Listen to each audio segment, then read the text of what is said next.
Need to strengthen bilateral relations by sustaining the government's transition to a green economy through the Green Economy Program in the Philippines, or GEPP.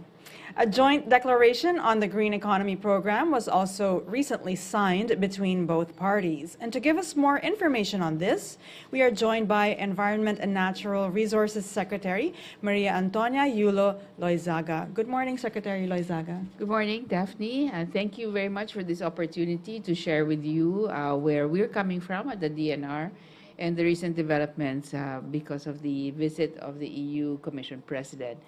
So as you all know, we signed a joint declaration for the Green Economy Program in the Philippines. Hindi naman po lihis sa kaalaman natin na may problema po tayo in terms of our solid waste management and of course our transition towards renewable energy for climate change mitigation dito po sa Pilipinas.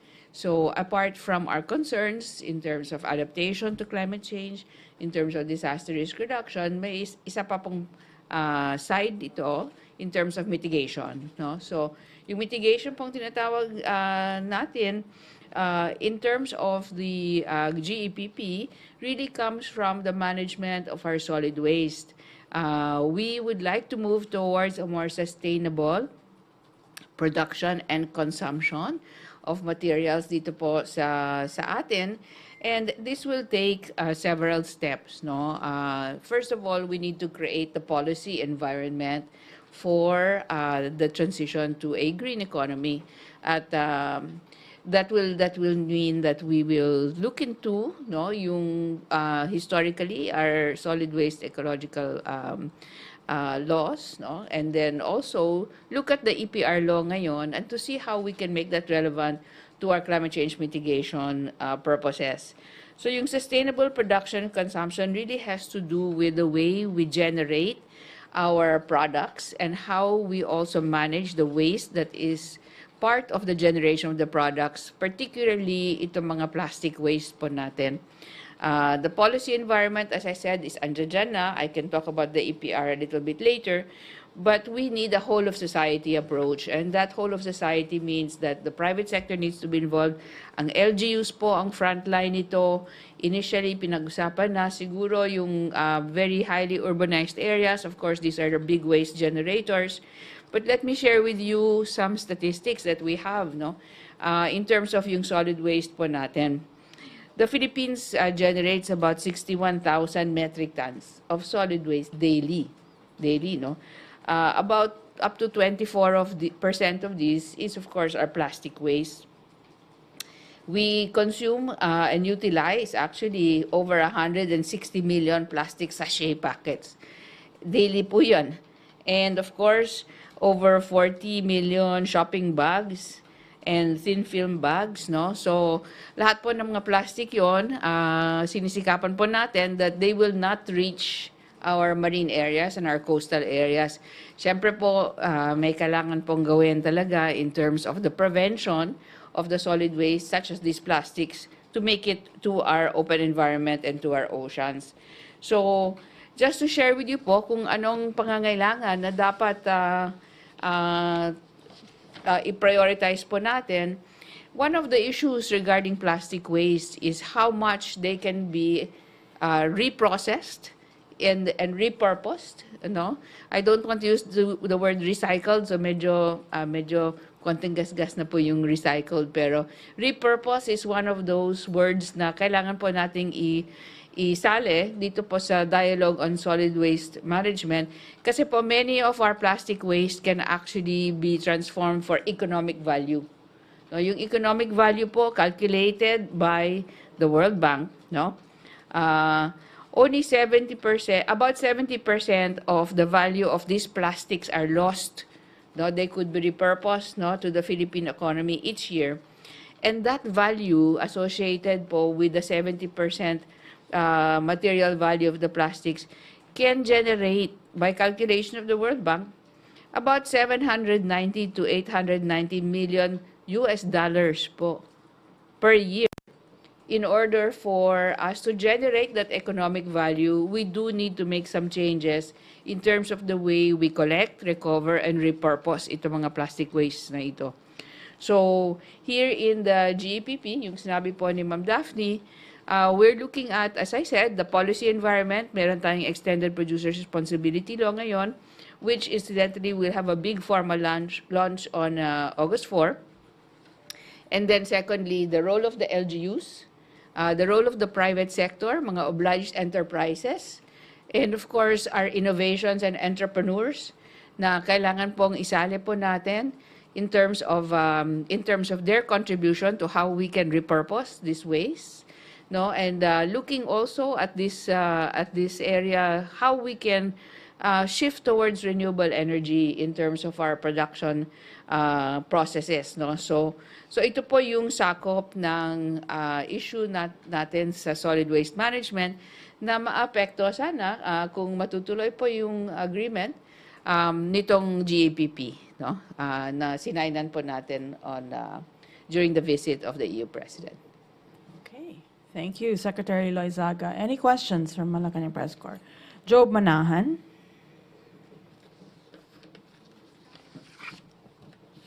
Hi ma'am, good morning. Dito po ma'am. Ay, di pa. Okay po. Ma'am, you mentioned kanina na ayaw niyong gamitin yung term na recycling, but what are your thoughts on upcycling, ma'am? Yes. Sige ma'am. Yes, sa repurposing, sali na doon yung upcycling. In fact, no. So, in fact, yesterday, galing pa ako sa inauguration ng isang plastic packaging upcycling plant, no, sa Muntinlupa. Upcycling really finds new value for itong mga waste na ito. So they can be actually manufactured into building materials, for example, into furnitures, no, into other types of products na can suit our daily needs. So itong upcycling processes are very important, no, and not just the physical processing sana po of these particular plastic waste, but you also know that we can now, of course, repurpose, upcycle PET bottles into other types of PET bottles na will be more easily biodegradable once they go through a certain process, no. So that's why I use repurpose. Hindi lang po recycling, pero upcycling, at pwede din i-downcycle. But ma'am, yung ibang mga processes na ito involves plastic melting, and we all know that plastic melting could somehow release toxins sa ating atmosphere. How are we regulating po yung mga smoke or any potential dangers that these pose? Kasi may mga studies, ma'am, that show that somehow yung mga workers yung affected ng plastic melting in the long run. Sure. A very important point, yung occupational safety for those that are part of these types of operations. No, in terms of emissions, potential for emissions, this is one of the considerations talaga po ng DNR in terms of regulation. So what we would like to do is, in fact, enhance what we call the continuous emissions monitoring system that we have for different manufacturing facilities. No, ngayon po, we actually monitor what is being emitted by certain types of operations, including the power plants, of course, including cement manufacturing facilities. The small-scale processing ng mga plastics po, we still have to work very hard on monitoring these. These are not at the scale na pwede nilang i-afford yung monitoring system, and DNR is also not in the financial situation na pwede namin i-install sa kada outfit, no, kada facility itong mga air quality monitoring. But we are striving to actually enhance our air quality monitoring systems. Hopefully sa budget year na ito, we will be able to actually multiply, no, our monitoring systems. Just so you know, itong continuous emissions monitoring system ay live po ang feed sa EMB. No? So we have a room sa EMB. Makikita nyo po doon yung live feed from the SEMS. And automatic po ang analysis ng mga emissions nito. And the notices of violation are also automatically released kapag nag-violate po ang isang standard. So yun po ang capacity na sana po we can get support for in greater amounts this year. Is it safe to say, ma'am, that DNR is now promoting upcycling and veering away from the thought of recycling po, lalo na't may support from the private sector? I think that what's important is to realize the potential values, no, that can be made part of this whole solid waste management system. And those economic values can actually be redound, no, to those investors, those entrepreneurs, those innovators na have introduced new types of technologies to actually make new uses from this material. I also would like to stress at this point one of the important points that the DNR would like to advance, even though it is a social point. No? We have been moving for, under this new extended producer's responsibility law, the inclusion of our informal waste management sector into the formal system of solid waste management, which means our waste workers that are not formally employed, justly compensated, covered by occupational safety, and given social protection, as well as the fair wage for their contribution to the solid waste management industry, kasi industry na po siya ngayon. These should be made part of our implementation of the Extended Producer's Responsibility Law. So this is not just an environmental advocacy for the DNR, it's also a social advocacy. Katrina Domingo, ABS-CBN. Good morning, ma'am. We understand that the EU granted a 60 million euro aid for the Philippines to improve its circular economy, climate change, shift to renewable energy. Yes. But how does the government intend to utilize the fund? What projects are in the pipeline, or do you have in mind for us to utilize the 60 million grant? So the 60 million grant is an offer by the EU, principally for the purpose that you just mentioned, no? The details of which still have to be worked out and defended at the NEDA ICCC, no? So we're in the process of actually putting the necessary documentation together. Perhaps to just point out that under the consideration of this grant would be the involvement of the local government. So initially po, we have identified about 10 LGUs that could potentially be part of this program for improving their circular economy locally, no? And of course, climate change mitigation because of the control of the methane releases from the management of the solid waste landfills. So those LGUs that were considered are the highly urbanized, no? So of course, Baguio City, Pasig, Quezon City is already well on the way. Caloocan po, Davao or Moc, the Garden City, Island City of Samal, dito sa Davao din, Metro Iloilo, no? And the islands of Palawan and Siargao. So just to emphasize, hindi po kompleto pa ang detalye at ang mga projects, but we have, of course, identified the potential LGUs because they are the front lines, no, of our solid waste management efforts in the country. Follow up lang po. And based on your initial discussions with local government units, what seems to be the problem with the primary cause of concern when it comes to solid waste management? Is it on the collection side, or is it in the processing front? I think it would be fair to say that each stage of the way is still a challenge, no, for us, especially to capture what would be part of both the formal and informal economic activities, no? So collection is, of course, a challenge. This involves logistics, but this involved also personnel who actually are able to collect and process properly in terms of the materials facilities that we have. Processing, as you know, sanitary landfills are among the main ways that these wastes are now disposed of, and monitoring the quality of the environment around the sanitary landfills is, of course, always a challenge, no? How the management processes are actually abided by in terms of the ecological soundness, no, of the practices. So we are still in need of some institutionalization, no, in terms of the way our solid waste are handled locally and consequently our national capacity. Yeah. Last na po. Just the timetable.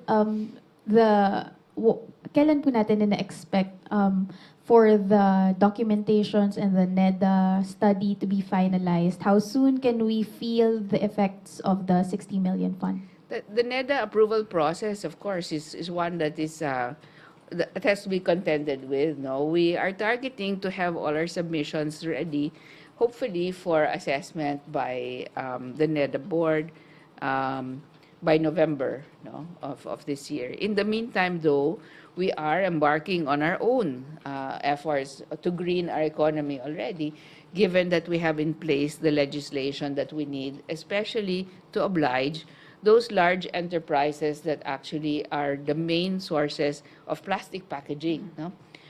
To begin their collection and to begin their proper disposal of their packaging products. Okay. Ivan Mayrina, GMA7. This is on another topic, Secretary. I hope you don't mind. Okay. This is about the reclamation projects at Manila Bay. Yes.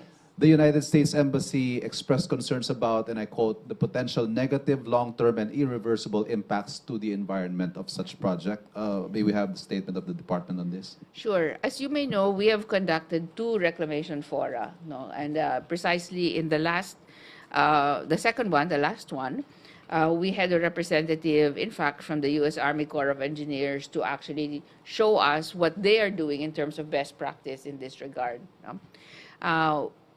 As I've said from the beginning of my term, no, any disturbance to the ecology will bring about a disruption of systems. No? And so what the DNR is espousing and what we are about to do, and I've said this in public as well in the last 2 fora, we will be conducting a cumulative impact assessment of the reclamation projects as approved, so that we can demonstrate or illustrate and share, you know, what the cumulative impact of all of these projects would be on Manila Bay. You know that Manila Bay actually encompasses 3 regions. No, it's quite wide, and therefore the areas of NCR 4A all the way up to Bataan and Bulacan would be part of the consideration. There is a Manila Bay Sustainable Development Master Plan that was done in the previous administration. It hasn't been finalized. We are going to be using that as a reference to the baseline condition for the cumulative impact assessment. There are concerns not just expressed by the U.S. Embassy, but by others as well. Not just for the ecology of the possible impacts to the ecology, but also for the cultural and historical impacts of the changes that could take place given the history of Manila Bay. Okay. Harley Valbuena. Hi, Secretary. This is another topic po again. Kamustahin lang po namin yung status ng water resources natin under the monitoring of Water Resources Management Office since meron po tayong magkakasunod na typhoon. Yeah, so we're now actually, I don't have the data as of today, but previously we'd already said that the rains from not this last super typhoon, but the previous one, would have extended our good water supply sa Angat for about 5 to 7 days. No? But given tuloy-tuloy po yung pag-ulan, I'm expecting today for an update as to whether we have breached the level at which we would be comfortable to say, okay po yung supply for Metro Manila and the Bulacan area. We just have to continuously monitor, no? At yun po yung gawain ng WRMO, one of the pieces of their work. Hindi lang po yun. We are looking now at working very closely with the DPWH in combining the purposes for flood control and impounding for the use during the times that we do not have these types of rainfall. So, multi-purpose na po sana yung flood control projects natin so that they can also serve as repositories, no, for storage for water whenever we need it. So, yun po, that takes a bit of work, engineering po yan, and of course, finding the proper funding for these types of projects. Fortunately po, may mga interesado po for PPP purposes, and government funding is also available. So, kailangan po i-redesign lang yung mga projects na yon. Okay. Jean Mangalus. Hi, Secretary. So the 2024 NEP currently proposes around 500 billion for climate change expenditures. Can the DENR give us an idea on what kind of projects this money will go to if approved by Congress? Yes, you're referring to really what is called the convergence budget. No? So there is a climate tagging that takes place. And what we are very fortunate, I think, to actually be a part of is that climate tagging. So that involves the work of many different departments and their contributions to either adaptation or mitigation. So whether it involves the investments of the DPWH, whether it involves the DOTR, for example, in their design of their transportation infrastructure, whether it involves the SWD, for example, in the preparation for possibly the impacts of typhoons, such as the one that we've had. We are very glad for that. In terms of the DNR's climate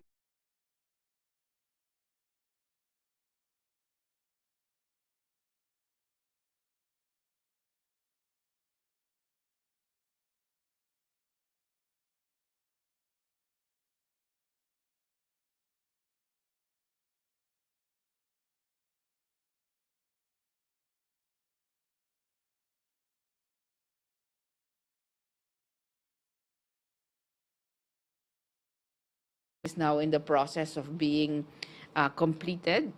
And that National Adaptation Plan will mention the different ways by which the investments in the NEP actually will realize positive values for us in terms of adaptation to climate change. I think what's also very important is to take note of our energy roadmap, because for us at this point, we would like to see the transitions, of course, that we all need to actually support in terms of the movement towards renewable energy sources. So for the DNR in this case, we have worked very closely with the DOE to update the guidelines for offshore wind and for floating solar, and those investments would be components of the next year's NEP. Okay, let's go. Go ahead. Sorry, can I have a follow-up? The last time you were here, ma'am, follow up on Sir Ivan's question. Maybe how are the talks with the companies who are being probed for alleged non-compliance in Manila Bay development projects? Can we also know who these agencies are? In fairness, what I'll be able to say is that there have been productive, to a sense that we have asked for the documentation support, for their compliance. There will be challenges, I think, for some, given that some of the permits that they were given in the past administration came with certain conditions. And those conditions will have to be reconciled with the different agencies with whom they need to elicit a certificate of no objection from. So while on the surface, there may have been processes wherein no objection from certain agencies was elicited. We are now looking into actually the compliance of the conditionalities that were imposed in order for those certifications of no objection to actually be valid. Thanks. Okay, we go back to Job Manahan, ABS-CBN Online. Ma'am, you mentioned kanina na mayroong cumulative impact assessment na ginagawa. Kailan po ito matatapos, ma'am? So as I mentioned in the last forum, we are now assembling the team that will be doing the cumulative impact assessment. So we've started to talk to the different scientists that will be part of that. Just to give you an idea, hindi lang po siya environmental science broadly, because it is involving a base system which leads to the ocean. We do need a physical oceanographer. We do need a chemical oceanographer. We need a fisheries expert. We need a biologist, marine biologist. We need certain types of engineers in terms of the evaluation of the potential infrastructure that will be introduced. So hindi po madali ang composition ng cumulative impact assessment team. Previously, in the case of the Manila Bay Sustainable Development Master Plan, this was contracted out to a Filipino scientific team and a foreign team. we will be doing a predominantly Filipino scientific team with some technical assistance from some foreign experts, but this will be led by a Filipino scientific team. Are you keen, ma'am, na ipasara or ipastop yung ibang reclamation projects kapag nakitaan ng violations dito sa, or siguro negative impact dito sa cumulative assessment? I think what's important is reclamation has a certain value, obviously, in terms of the economy. However, we need to do the cost-benefit analysis in terms of the impact to the ecology and the longer-term impact in terms of possibly what could result from climate change. For example, sea level rise needs to be considered. The different possible geological events that could actually take place. As you know, there has been a lot of talk about the big one. No? The big one, of course, will generate some movement in the waters. However, ang sinasabi ko po ngayon, two things. The big one actually has a situation wherein Metro Manila will be separated into 4 segments. The coastal areas facing Manila Bay will be among those that will be part of the separations. And the rescue and the relief operations were meant to come by air and by sea. So reclamation projects could possibly have an impact on that plan. Sa inyo po, you can look up O-Plan Yakal Plus. Okay. Secondly po, in terms of sea level rise, all of these need to be taken into consideration in terms of scenarios for reclamation, as well as the subsidence that is ongoing because of the extraction of groundwater from the coastal areas of Manila Bay. So, additionally, I should say, on the geological hazards, no, so far, ang nakikita ko pa ngayon, in terms of the studies that I have looked at for the reclamation projects, is the reference to the 7.2 movement sa West Valley Fault. Meron po tayong tinatawag na Manila Trench. Ito po ay nandiyan po sa Manila Bay. That is the geological event that we should be looking at in terms of the generation of a potential tsunami. So, yun po, hindi ko pa nakikita po sa mga studies na sinamit po ng mga proponents. Okay. Thank you very much. I think this ends our briefing today. Thank you, Secretary Loizaga, for the briefing on the Green Economy Program of the Philippines and also other environmental issues, including the potential impacts of the reclamation project. Thank you, Malacañang Press Corps. Good Salamat afternoon. po. Thank you.